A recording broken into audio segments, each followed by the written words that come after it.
Candidato, eu vou começar... Boa noite, Renata, Bonner, todos os telespectadores. Eu vou começar essa entrevista falando de alianças políticas. Nessa campanha, o senhor fez aliança com partidos do chamado Centrão, que os críticos acusam de fazer o famoso toma lá da cá.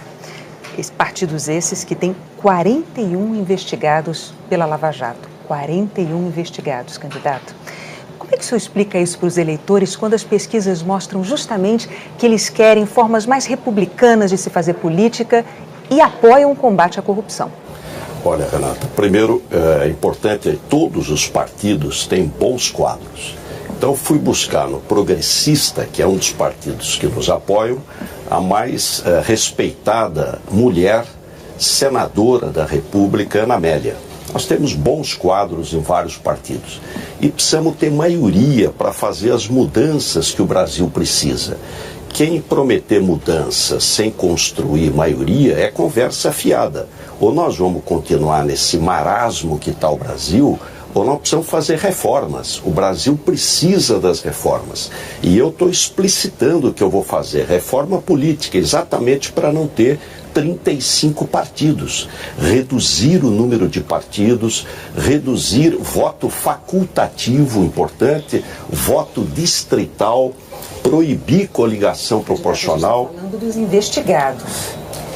Mas os partidos têm bons quadros. Quem é investigado vai responder por isso. Todos os partidos têm bons quadros. Mas então vou também dar um outro exemplo para o senhor, por exemplo, falando, um dos seus aliados nessa eleição é Fernando Collor de Mello, do PTC. Eu vou ler o histórico dele aqui. Já sofreu um impeachment por denúncia de corrupção, todos os brasileiros sabem bem. Na Lava Jato, ele é réu por corrupção passiva, lavagem de dinheiro e organização criminosa. Ele ainda é investigado em mais 4 inquéritos.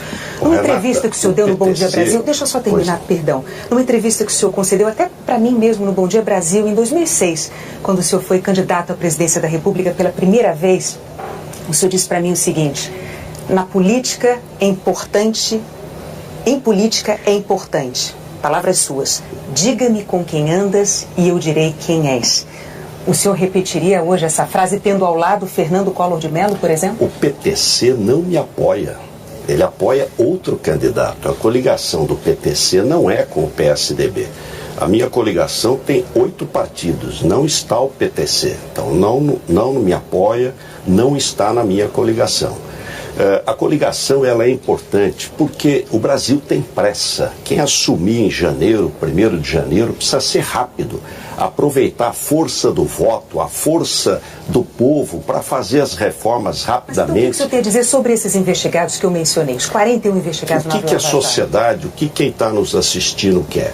Quer que haja investigação, transparência, puna quem precisar ser punido e absolva quem deve ser inocentado. É isso que precisa ser. O Brasil, o governo funcionar, o país crescer, defendo a Lava Jato, defendo as investigações. Então é importantíssimo que elas ocorram e a sociedade vai amadurecer. Nós vamos sair desse episódio melhor. Mas quero dizer aqui o que disse o diretor-geral da Polícia Federal. Se não mudar o sistema político, não vai melhorar. Há um princípio em medicina que diz: suprima a causa que o efeito cessa. O sistema político nosso faliu, não pode funcionar com 35 partidos. Por isso a primeira reforma que vou fazer é a reforma política, e vou ter maioria, porque o presidente é o líder. Ele volta a repetir a tal frase, né? Volto a repetir e vou governar, Renata, com os melhores quadros de todos os partidos que estiverem conosco. Mas então, candidato, o senhor tem dentro do seu próprio partido, diga-me com quem andas e te direi quem és. Dentro do seu partido, o senhor tem Aécio Neves e tem Eduardo Azeredo.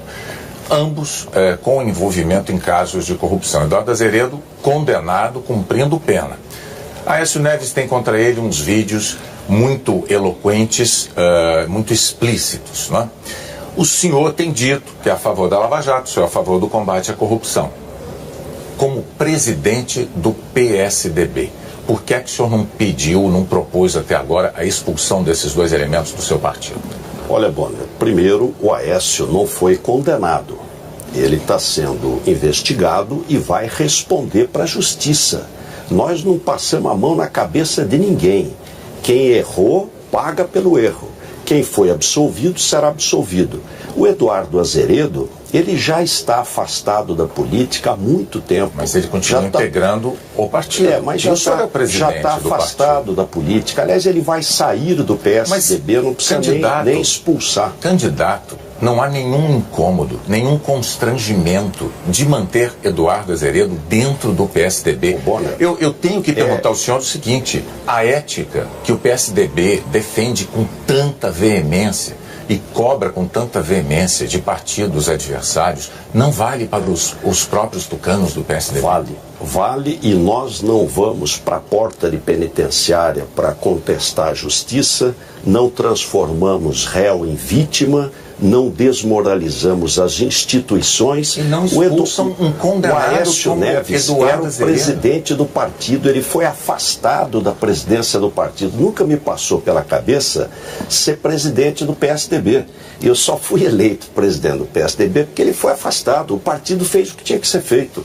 Afastou, fez nova eleição, elegeu uma nova direção partidária e o Aécio responde na justiça. E Eduardo Azeredo, candidato? O Eduardo Azeredo já está afastado da vida pública há quase 10 anos. O senhor está dizendo, então, como presidente do PSDB, que nem passa pela sua cabeça tomar a iniciativa de pedir a desfiliação, o desligamento dele do seu partido. Ele vai pedir o seu desligamento. Disso, 3 delatores de uma empreiteira narram pagamentos de caixa 2 para campanhas do senhor em 2010 e 2014. Um dos delatores, inclusive, dá detalhes de um encontro onde teria sido acertado esse dinheiro ilegal.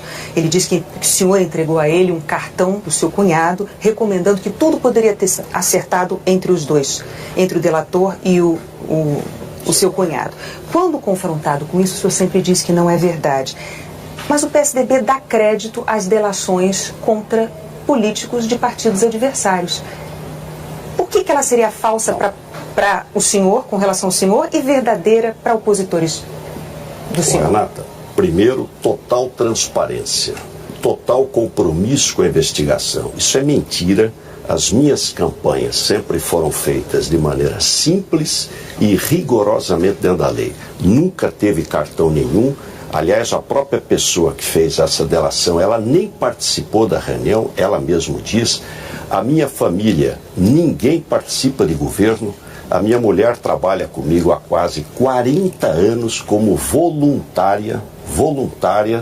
Então é importante separar o joio do trigo. Há uma tendência de misturar tudo e não é correto e não é verdade. Os 3 delatores, nesse caso, contam a mesma história, inclusive um deles dá detalhes diz que o seu cunhado recebeu pessoalmente o dinheiro. O senhor disse então que é mentira. É mentira. E por que seria verdade delações contra integrantes de partidos opositores ao senhor? Não estou eu que não estou dizendo. Não. Renata, não estou eu que estou dizendo que é verdade. É a justiça que está dizendo. Nós temos que respeitar a justiça. Sou eu que estou dizendo se é verdade ou não é verdade. O que a sociedade quer?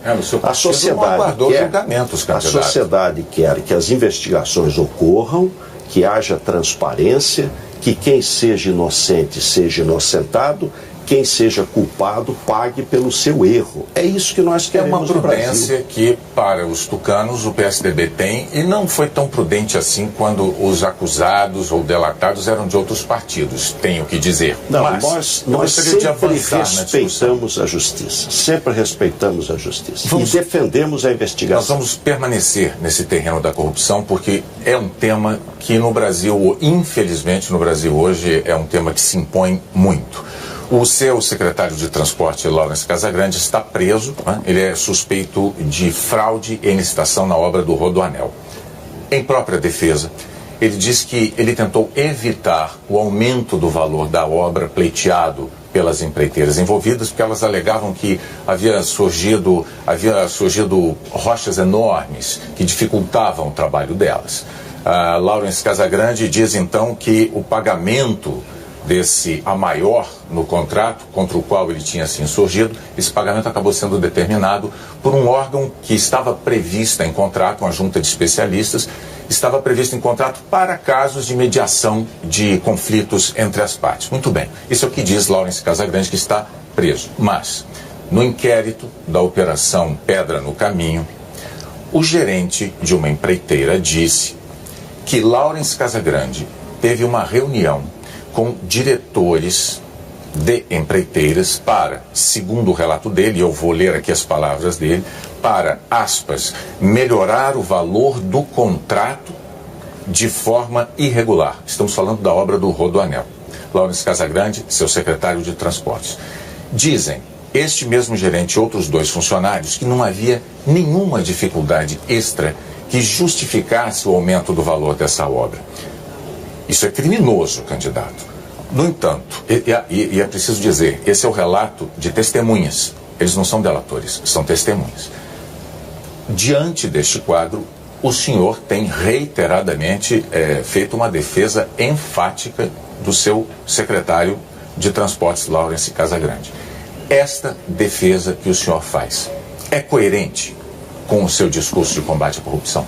Absolutamente coerente. Eu acho que nós temos, dizem outra Bonner, coisa, nós temos que ser justos. Eu acho que o Laurence está sendo injustiçado. Bom, espero que amanhã, quando ele for inocentado, tenha o mesmo espaço para fazer justiça a uma pessoa de vida simples, uma pessoa séria, uma pessoa correta e que pode estar vendo uma grande injustiça. Aliás, nós derrubamos o preço do Rodoanel através das desapropriações. Veja, candidato, se ele for absolvido, certamente haverá espaço para isso. Se ele for condenado, o senhor terá endossado o comportamento dele e ficará numa situação delicada. Todas as informações que eu tenho, todas, Bonner, não há nenhum problema, nem na obra, nem no comportamento dele. Eu tinha adiantado alguns pontos da defesa de Laurence Casagrande, o senhor os repetiu, mas o senhor omite esses relatos de testemunhas. Eu não tenho essas informações. Elas constam do inquérito. Porque estão em segredo de justiça. Não, constam do inquérito. Mas você é mais poderoso do que eu, consegue. Candidato, não é um fato isolado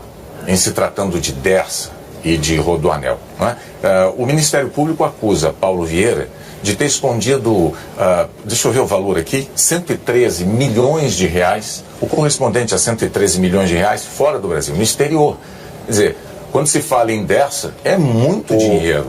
Bonner, quando eu assumi o governo em 2011, ele já estava fora do governo. E se ele realmente tem, não precisa ser 130. Pode ser 130 reais. 113 milhões. E não provar, deve responder por isso. Bom, só quando eu assumi do governo, o Rodoanel Sul estava inaugurado e ele não estava mais no governo. Bom, antes de passar para o próximo tema da nossa entrevista, eu só gostaria de deixar claro que o seu partido PSDB apoia, sim, Fernando Collor de Mello, do PTC, em Alagoas. Portanto, o seu palanque... Não, Renata, vamos clarear bem. O PTC não me apoia. Para a presidente da República, apoia Fernando. Lá em Alagoas, seu partido apoia. Questão local. Eu não sou o candidato a presidente da República do senhor Fernando Collor de Mello, nem do PTC, nem ele está na minha coligação. Então, sendo do seu partido, o senhor repete que diga-me com quem andas? Claro que repito, claro. Eles abriram mão, o PSDB abriu mão de ter um candidato próprio em Alagoas. Não é? Como? Em Alagoas. Não, mas não é só em Alagoas. O Brasil tem 27 estados com o Distrito Federal. Na metade dos estados do Brasil nós não temos candidato. O Brasil não tem um sistema inclusive nas Alagoas de Fernando Collor. Sistema bipartidário. Bom, nós temos então, um sistema pluripartidário. E se nós não fizermos a reforma política,